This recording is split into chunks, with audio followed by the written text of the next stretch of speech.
Hello guys, अस्सलाम वालेकुम। आ गया हूँ मैं आपके पास एक और नई वीडियो के साथ। मैंने लास्ट वीडियो डाली थी अकाउंटिंग का पार्ट 2 अकाउंटिंग इक्वेशन का। अगर आप लोग चाहते हैं अकाउंटिंग इक्वेशन के और पार्ट लाऊं तो अकाउंटिंग इक्वेशन के मैं और पार्ट लाऊंगा, तो आप मुझे नीचे कमेंट करें वीडियो के नीचे, तो अब मैं अकाउंटिंग इक्वेशन के और पार्ट लेके आऊँगा। आज हम करने जा रहे हैं जनरल जर्नल कि हम जनरल जर्नल में ट्रांजेक्शन्स को किस तरीके से रिकॉर्ड करते हैं, how to record transaction in general journal. तो सबसे पहले तो हम उसमें रूल्स होते हैं डेबिट और क्रेडिट के। सबसे पहले हम समझते हैं what is debit and what is credit.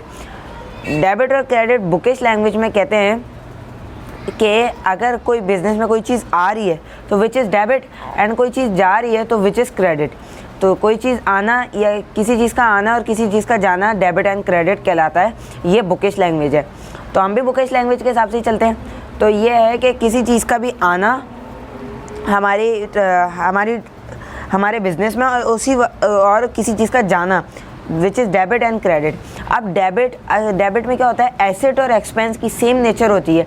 अगर एसेट इंक्रीज़ होगा, जैसे हम एनालाइजिंग करते हैं ना, उसमें इंक्रीज़ होते हैं एसेट। जब इंक्रीज़ होता है तो डेबिट आता है, और जब एसेट डिक्रीज़ होता है तो क्रेडिट आता है। और बाकी जो तीन हमारे पास अकाउंट्स हैं, कैपिटल, लायबिलिटी एंड रेवेन्यू, ये जो तीन अकाउंट्स हैं, अगर इंक्रीज़ होंगे तो which is called credit, and अगर डिक्रीज़ होंगे तो विच इज़ कॉल्ड डेबिट। तो सबसे पहले अकाउंटिंग मैं आपको कुछ रूल समझा दूं जनरल जर्नल के। जनरल जर्नल का रूल है कि आप ट्रांजैक्शन जब भी रिकॉर्ड करेंगे तो सबसे पहले आप ट्रांजैक्शन को रीड करके उसमें जो डेबिट होगा, डेबिट जो ट्रांजैक्शन में आपको दिखे उसको आपको फर्स्ट पे लिखना है। उसके बाद जो क्रेडिट होगा 2 फिंगर का गैप छोड़ के उसके बाद हम क्रेडिट को सॉल्व करेंगे।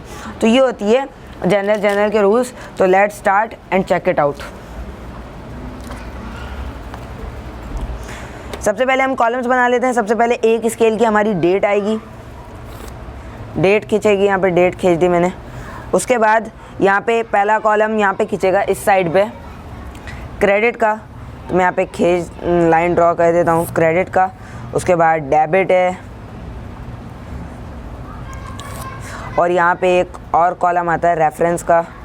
फ़िलहाल वो तो ब्लैंक ही छोड़ेंगे क्योंकि रेफरेंस बुकिश लैंग्वेज में भी ट्रांजैक्शन को जब रिकॉर्ड करते हैं तो ये हम छोड़ देते हैं। उसके बाद जब हम रिकॉर्ड करते हैं तो फर्स्ट ऑफ ऑल हम यहाँ पे रिकॉर्ड करेंगे।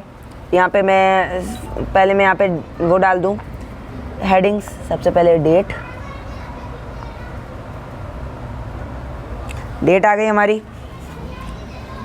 आफ्टर दैट यहाँ पे आ गई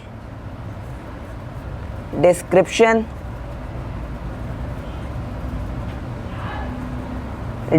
आ गई हमारी, डिस्क्रिप्शन की हेडिंग आ गई।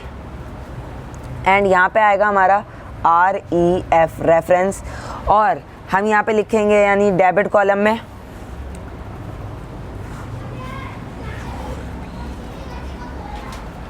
यहाँ पे मैं लिखूँगा डेब RE यानी डेबिट रिकॉर्ड, और यहाँ पे मैं लिखूँगा थोड़ा सा मैं यहाँ पे कर CRE क्रेडिट मतलब, और RE यानी क्रेडिट को रिकॉर्ड हम इस जगह पे करेंगे।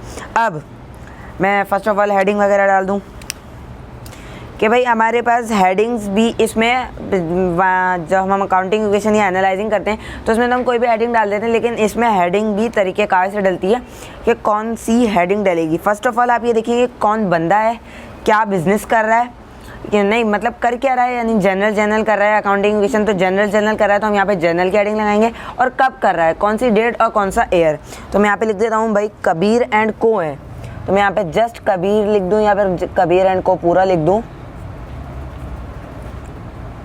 कबीर है, को भी लिख ही देते हैं, लिख दिया कबीर एंड को है, जर्नल कर रहे हैं।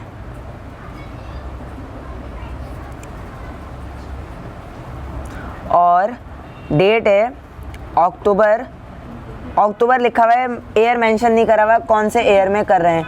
तो अगर ईयर दिया आपको तो आप ईयर भी लिख दें, यहाँ पे दिया हुआ नहीं है तो मैं यहाँ पे ईयर नहीं लिखूँगा। भाई इसका मतलब होता है बुक वाले जो बताते हैं व्हाट एंड व्हेन, यानी कौन है, क्या कर रहा है, कब कर रहा है। इसका मतलब ये है भाई, मैं बता देता हूँ, कबीर है, जनरल कर रहा है और अक्टूबर में कर रहा है।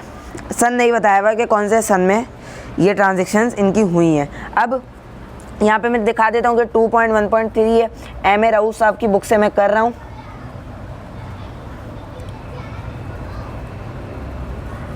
टू 2.1.3 और पेज नंबर है 45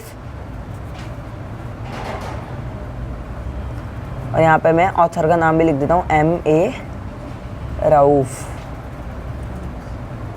M.A. रऊफ़ नाम है हम ऑथर का बुक के।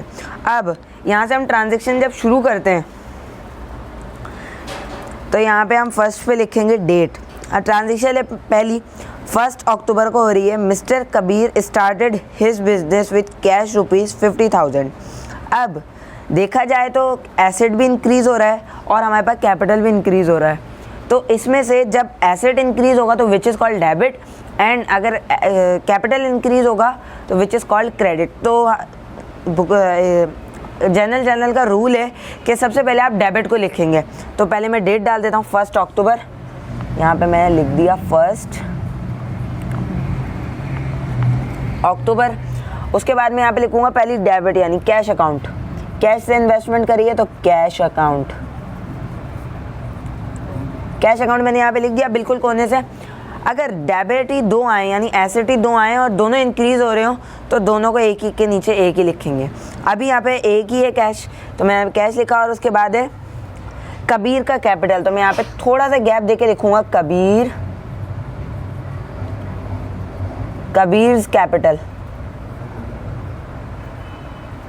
अच्छा, रेफरेंस का कॉलम हम स्पेस देंगे, रेफरेंस के कॉलम में नहीं लिखेंगे। अब कैश अकाउंट का डेबिट कितनी कीमत है? 50,000। 50,000 है कैश अकाउंट, तो मैं डेबिट में 50,000 लिखूंगा बिल्कुल कैश के सामने वाले कॉलम में, और यहाँ पे कबीर कैपिटल के सामने क्रेडिट वाले कॉलम में लिख दूंगा 50,000। अब यहाँ पे हमने लिख दिया, ये हो गया हमारा जनरल। अब इसमें हमारे को एक नरेशन देनी है कि क्या हो रहा है ट्रांजेक्शन में। तो मैं लिख देता हूँ स्टार्टेड बिजनेस, यानी बिजनेस को अभी उसने स्टार्ट करा है यानी रन करेगा बाद में। तो मैं यहाँ पे इसके इर्द गिर्द ब्रैकेट बना देता हूँ ताकि हमें नरेशन पता चल सके कि दिस इज़ अ नरेशन। अब मैं अभी वीडियो बना रहा हूँ तो इसलिए यहाँ पे मैं लाइन नहीं दे रहा। स्टार्टेड बिजनेस के बिल्कुल नीचे आपको यहाँ पे लाइन देनी है ताकि पता चल सके ट्रांजेक्शन क्लोज हो रही है। तो यहाँ पे आपको लाइन देनी लाजमी, उसके बाद नेक्स्ट ट्रांजेक्शन करनी है। तो मैं इस पर वीडियो बना रहा हूँ तो इसलिए मैं नहीं कर रहा, आप लोगों को लाजमी करना है। 2 अक्टूबर, 2 अक्टूबर की डेट डाली। 2 अक्टूबर को क्या हो रहा है? Open bank account in HBL ₹25,000। नाम आ जाए बैंक का तो नेम आ जाए तो खैर है, लेकिन ABC लिखा होता है अमूमन। ओपन बैंक अकाउंट, अब बैंक अकाउंट हो रहा है इंक्रीज और कैश अकाउंट हो रहा है डिक्रीज। कैश से ही उसने बैंक में डाले हैं तो दोनों एसेट हैं, लेकिन एक इंक्रीज हो रहा है और एक डिक्रीज हो रहा है। तो डिक्रीज जो होगा ना, यानी जो डिक्रीज हो रहा है वो क्रेडिट है और जो इंक्रीज हो रहा है वो डेबिट है। तो हम पहले लिख देते हैं बैंक अकाउंट,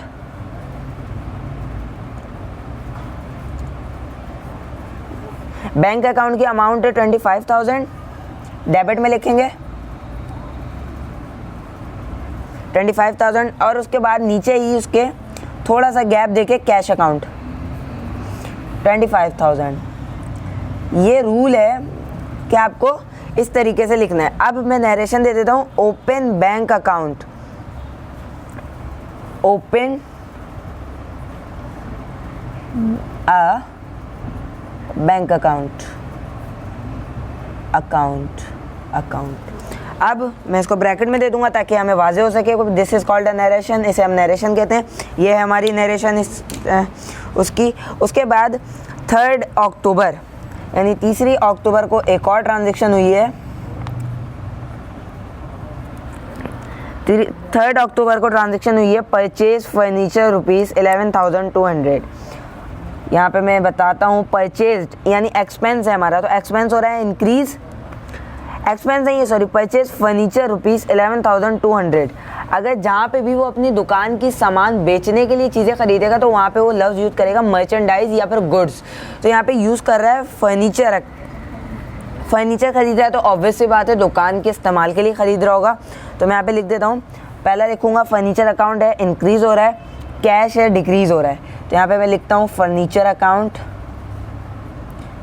अच्छा, एसेट में जितने भी अकाउंट आएंगे, फर्नीचर अकाउंट आ जाए, टाइपराइटर अकाउंट आ जाए, ऑफिस सप्लाईज अकाउंट आ जाए, मोबाइल अकाउंट आ जाए, तो आप उनका अलग से अकाउंट खोलेंगे। ये नहीं सबको एक ही चीज़ में डाल दें कि भाई ये इसकी पर्सनल यूज़ की चीज़ें ये इसमें डाल दो, नहीं। मोबाइल अकाउंट का आपने मोबाइल ख़रीदा है तो उसका अलग अकाउंट बनेगा, फर्नीचर खरीदा है दुकान के लिए अलग अकाउंट खुलेगा। तो ये फर्नीचर खरीदा है 11,200 का, डेबिट में लिखूँगा मैं 11,200 रुपीज़। उसके बाद कैश अकाउंट, कैश अकाउंट में भी लिखूंगा 11,200।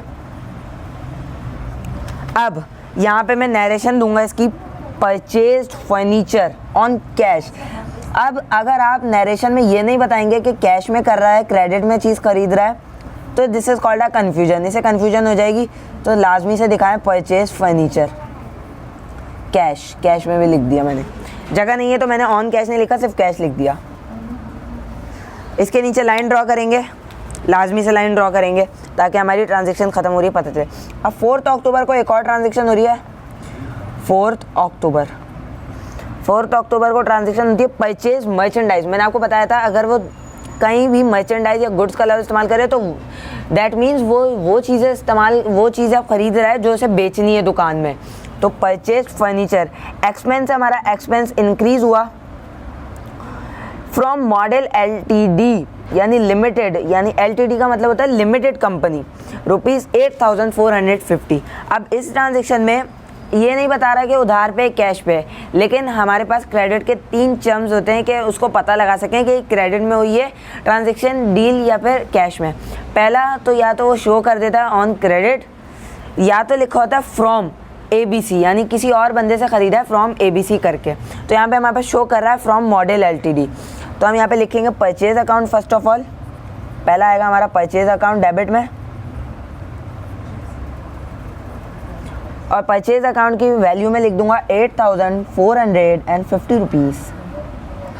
अच्छा, अब मैं यहाँ पे लिखूंगा मॉडल, यहाँ पे थोड़ा सा गैप देके मैं लिखूंगा मॉडल LTD डॉट, और ब्रैकेट में छोटा सा लिख दूंगा अकाउंट पेएबल, यानी लायबिलिटी है हमारी 8,450 रुपीज़ की। अब यहाँ पे इसकी नरेशन दूंगा परचेज्ड गुड, या तो बाउट गुड्स,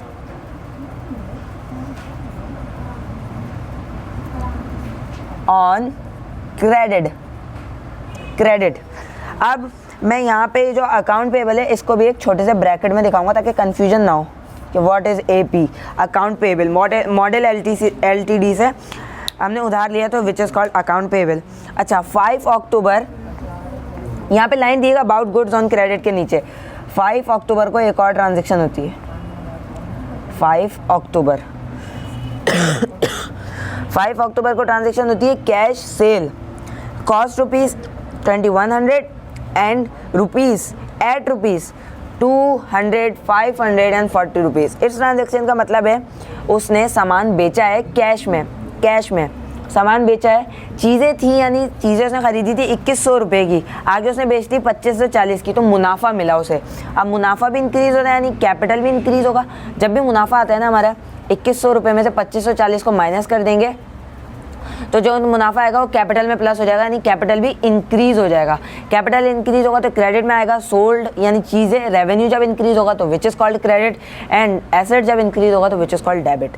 अच्छा, अब मैं यहाँ पे लिखता हूँ 5 अक्टूबर को कैश सेल, कैश हमारा डेबिट है,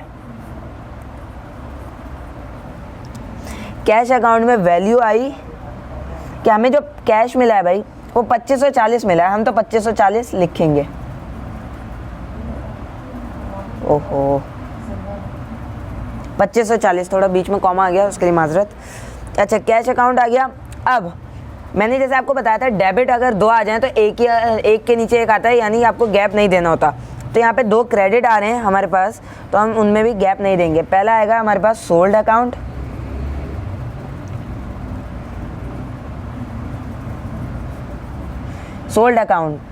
सॉरी सेल्स अकाउंट होता है, सोल्ड लिख दिया, खैर होती है।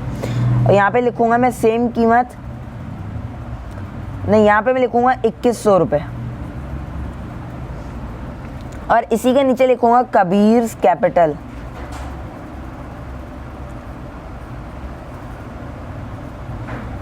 में 400 रुपये।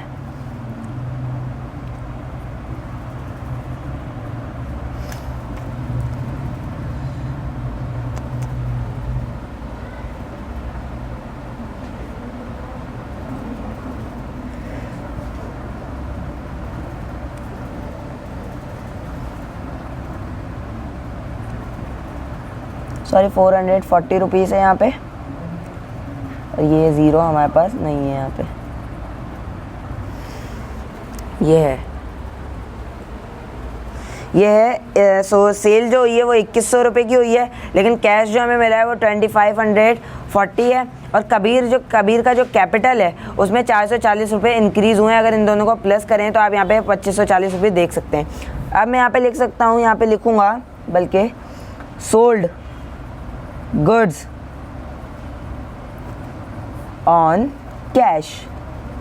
अब कैश और क्रेडिट क्यों लाजमी दिखाना होता है, ताकि भाई आपको पता चल सके कि कैश में पेमेंट हो रही है, क्रेडिट में पेमेंट होगी तो कैश की जगह अकाउंट रिसीवेबल आ जाएगा, और कैश तो है कैश ही रहेगा। अब 5 अक्टूबर के बाद 6 अक्टूबर को एक ट्रांजेक्शन हुई, 6 अक्टूबर,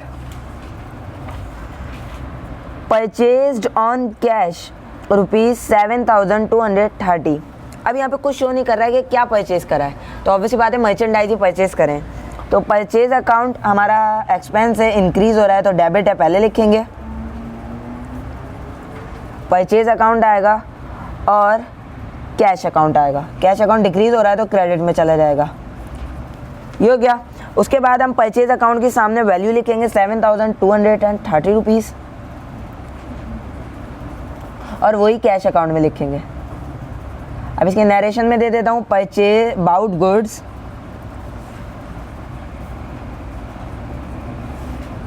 ऑन कैश।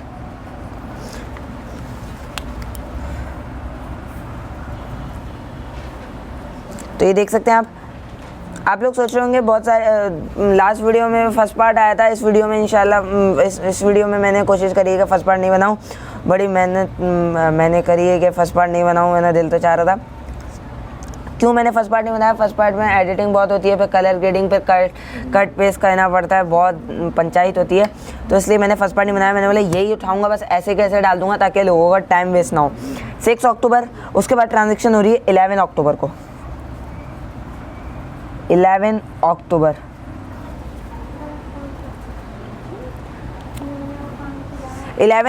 को आ रही है transaction credit sale. Same transaction है, बस वहाँ पे कैश सेल था, यहाँ पे क्रेडिट सेल है। क्रेडिट सेल कॉस्ट ₹1480 टू वली भाई ₹1700 रुपये। अब अगर हम यहाँ पे देखें, यहाँ पे ज़रा बैक पे जाएं और 1740 में से अगर 1480 माइनस कर दें,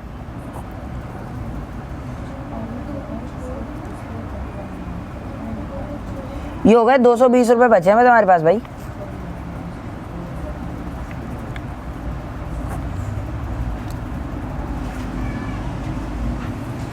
ये हो गए 1700। अब यहाँ पे सेम ट्रांजेक्शन है बिल्कुल 5 अक्टूबर वाली जैसी, बस यहाँ पे कैश में पेमेंट हुई थी और यहाँ पे अब क्रेडिट में हो रही है, यानी अकाउंट रिसीवेबल आ जाएगा, चीज़ें उधार पे बेची हैं।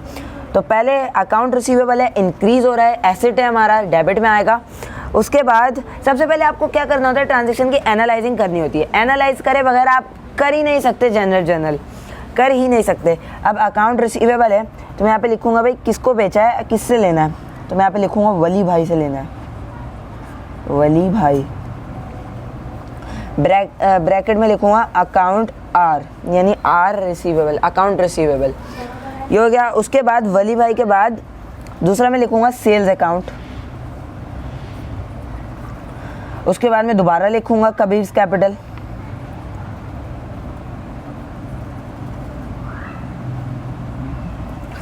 वली भाई से हम लेंगे 1700 रुपये, अभी लिए नहीं है। सेल्स अकाउंट में हमारे पास जो बेचा है उसने वो आएगा 1400। 80 रुपये। कबीर के कैपिटल में जाएंगे 220 रुपये। सही है, ये इसने मुनाफा कमाया है दो जगह भाई, 440 और 220, 660 रुपये का मुनाफा कमाया है। उसके बाद मैं यहाँ पे लिख देता हूँ सोल्ड, यानी बेची है नरेशन में, सोल्ड गुड्स ऑन क्रेडिट।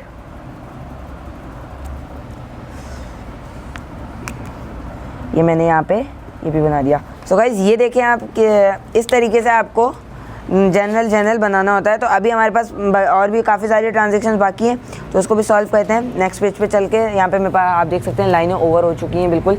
तो मैं नेक्स्ट पेज पे लाइन ड्रॉ करके फिर आपसे मिलते हैं। सो गाइस लाइन हो गई दोबारा ड्रॉ। मैंने यहाँ पे देख सकते हैं आप date, description, reference, debit record और क्रेडिट रिकॉर्ड लिख लिया है। तो अब करते हैं नेक्स्ट ट्रांजेक्शन। नेक्स्ट ट्रांजेक्शन है हमारी, हमने कहाँ तक करी थी यहाँ पे, 11 अक्टूबर तक कर ली थी। उसके बाद 15 अक्टूबर लिखेंगे यहाँ पे। तो यहाँ पे उड़ रहा है तो यहाँ पे स्केल रख देते हैं। 15 अक्टूबर में डेट मेंशन करना लाजमी है। डेट, अगर बिलफर्ज आप डेट मेंशन नहीं करते तो क्या होता है, बिलफर्ज आप एक अकाउंटेंट बन गए। अब आप 2 जनवरी को एक ट्रांजेक्शन हुई है और आप उसको 30 जनवरी में जाकर रिकॉर्ड कर रहे हैं, तो वो आपसे जो दुकान का मालिक है यानी मैनेजर है, वो आपसे आके पूछेगा भाई आपने ये क्यों रिकॉर्ड करी है, तो फ्रॉड के ज़ुमरे में आता है। तो आपको कोशिश करनी है कि आपको डेट वाइज हर ट्रांजेक्शन रिकॉर्ड करनी है। कोशिश क्या करनी है डेट वाइज रिकॉर्ड। 15 अक्टूबर के बाद paid to model LTD by cheque ₹4000। अब चेक से पेमेंट कर रहा है, तो दूसरी ट्रांजेक्शन में उसने बैंक अकाउंट ओपन करवाया था अपना, और उसके बाद परचेज़ करी थी चीज़ें मॉडल LTD से 4850 की। अब ये क्या कर रहा है, चेक से पेमेंट कर रहा है मॉडल LTD को 4000 रुपये की। तो मैं यहाँ पे पहला, यानी हमारे पास अकाउंट पेएबल है, यानी जो लायबिलिटी हमारी वो डिक्रीज़ हो रही है, डेबिट में आएगी। और हमारा जो अकाउंट पेएबल है यानी लायबिलिटी जो है, उसके बाद जो हमारा बैंक अकाउंट है वो भी डिक्रीज़ हो रहा है, तो वो क्रेडिट में आएगा। तो मैं यहाँ पे पहले लिखूँगा मॉडल LTD और स्लैश में लिखूँगा AP, ताकि पता चले कि अकाउंट पेएबल था, ये अब भी है। और उसके बाद मैं यहाँ पे दूसरा अकाउंट लिखूँगा bank account. Model LTD account payable में 4000 रुपये डेबिट में आएंगे और बैंक अकाउंट से भी 4000 रुपये गए, तो क्रेडिट। और यहाँ पे मैं लिखूँगा paid cheque to model LTD नहीं लिख रहा बार बार, छोटी जगह है थोड़ी इस वजह से। तो यहाँ पे मैं पेड और मॉडल के बीच में गैप। और गाइज मैं आपको बार बार बताया जा रहा हूँ कि पेड चेक टू मॉडल के नीचे जो लाइन है, इस पर आपको पेंसिल से लाजमी लाइन ड्रॉ करनी है, ताकि आपको पता चल सके यहाँ पे ट्रांजेक्शन ओवर हो रही है, यानी ख़त्म हो रही है। फिर 15 जनवरी की हो गई, 15 अक्टूबर की हो गई। उसके बाद 18 अक्टूबर रिसीव फ्रॉम वली भाई, यानी रिसीव। अब क्या है हमारे पास, क्या रिसीव होगा भाई, वो आकर मिठाई तो खिलाएगा नहीं कि भाई मैं आपको पैसे नहीं दे रहा है, मिठाई खा लो, मैंने आपसे जो पैसे खरीदे, तो कैश ही देगा। तो यहाँ पे वाजे नहीं कर रहा है कैश, तो यहाँ पे लेकिन कैश ही आएगा। तो कैश इंक्रीज़ हो रहा है तो डेबिट में आएगा, अकाउंट रिसीवेबल यानी ख़त्म हो रहा है, डिक्रीज़ हो रहा है, तो वो जाएगा हमारे पास क्रेडिट में। तो यहाँ पर मैं लिखूँगा कैश अकाउंट पहला, और उसके बाद लिखूँगा वली भाई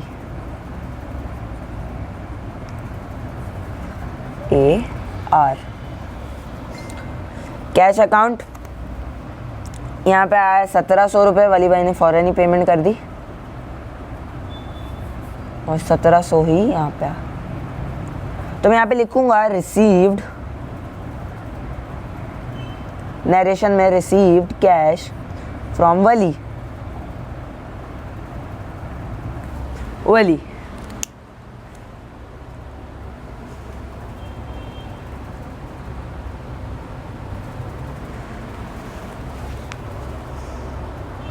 मैंने लिख दिया यहाँ पे रिसीव कैश फ्रॉम वली।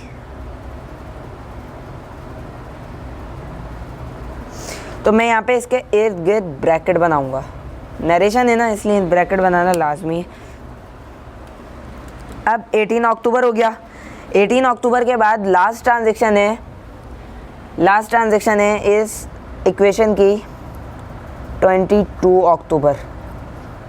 22 अक्टूबर को ट्रांजेक्शन हो रही है। Return merchandise to model LTD 150 की, यानी रिटर्न करी है, यानी पैसे सामान ख़रीदा था मॉडल एलटीडी से 8,540 का या 450 का, उसमें से 4,000 रुपये वो पे कर चुके हैं। अब सामान पसंद नहीं आया, खोल के देखा, बल्कि फॉल्ट निकल गया, डिफ़ॉल्ट सामान निकल गया, तो जितना भी डिफ़ॉल्ट सामान निकला है वो वापस करवा रहे हैं। 150 रुपये का बिल फर्ज निकला है तो वो वापस करवा रहे हैं। अब सब फर्स्ट ऑफ ऑल इसकी एनालाइजिंग करेंगे। परचेज रिटर्न, यानी परचेज़ करी थी ना आपने उनसे चीज़ें, आपने किसी को बेची नहीं थी, तो परचेज रिटर्न आएगा और यहाँ पे आएगा अकाउंट पेबल। अब परचेज रिटर्न जो था, हम चीज़ें भिजवा रहे हैं तो डिक्रीज़ होगा, एक्सपेंस डिक्रीज़ होगा और अकाउंट पेबल भी डिक्रीज़ होगा, तो डेबिट है। अकाउंट पेबल यानी model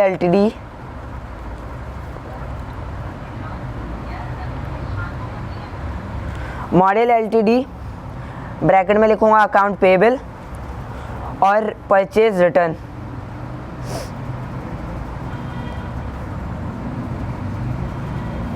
purchase return account RET लिखा है मैंने। अब मॉडल एलटीडी को कितने का सामान वापस करवाया? 150 रुपये का, सस्ते लोग, और 150 रुपये का ही रिटर्न हुआ है। हम यहाँ पे लिखूंगा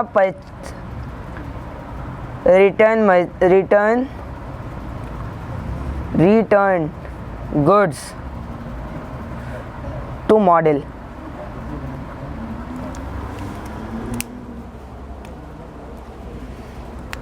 तो यहाँ पे ब्रैकेट बनाऊंगा दोनों जगह पे। अब ये हो गई हमारी कबीर की इक्वेशन कंप्लीट। सो गाइज इस तरीके से जनरल में रिकॉर्ड करते हैं ट्रांजेक्शन को। आई होप आप लोगों को अच्छी लगी होगी वीडियो अच्छी लगी है तो लाइक करें, कमेंट करें, शेयर करें दोस्तों के साथ, और मतलब कि इस वीडियो को इतना शेयर करो कि दूसरा बंदा भी जनरल बनाना सीख जाए और डेबिट क्रेडिट के रूल सीख जाए। मेन काम जनरल में डेबिट और क्रेडिट के रूल हैं जो आपको आने लाजमी चाहिए, और आपको सबसे पहले तो एनालाइजिंग आनी चाहिए कि भाई पता चलेगा क्या इंक्रीज़ हो रहा है क्या डिक्रीज़ हो रहा है। आपको ये नहीं पता होगा क्या इंक्रीज़ क्या डिक्रीज़ हो रहा है, आप तो कुछ भी लिख देंगे पे। तो उसके बाद पहले एनालाइजिंग, फिर इंक्रीज़ डिक्रीज़, फिर उसके बाद आप डेबिट क्रेडिट, फिर आप आएंगे जनरल पे। तो आप लोगों को मैंने अकाउंटिंग इक्वेशन में पहले इंक्रीज डिक्रीज समझा चुका हूँ, नहीं देखा तो वीडियो का लिंक डिस्क्रिप्शन में मौजूद है, वहाँ से जाके आप देख सकते हैं, या तो मैंने आई बटन में दे दिया है या एंड स्क्रीन पे भी लगी हुई है, देख सकते हैं। सो गाइस सब्सक्राइब करें चैनल को, बेल आइकन को प्रेस करके ऑल पे क्लिक करेंगे। मिलेंगे नेक्स्ट वीडियो में, तब तक के लिए अल्लाह हाफिज़। अपना बहुत सारा ख्याल रखिएगा। फरजान अहमद।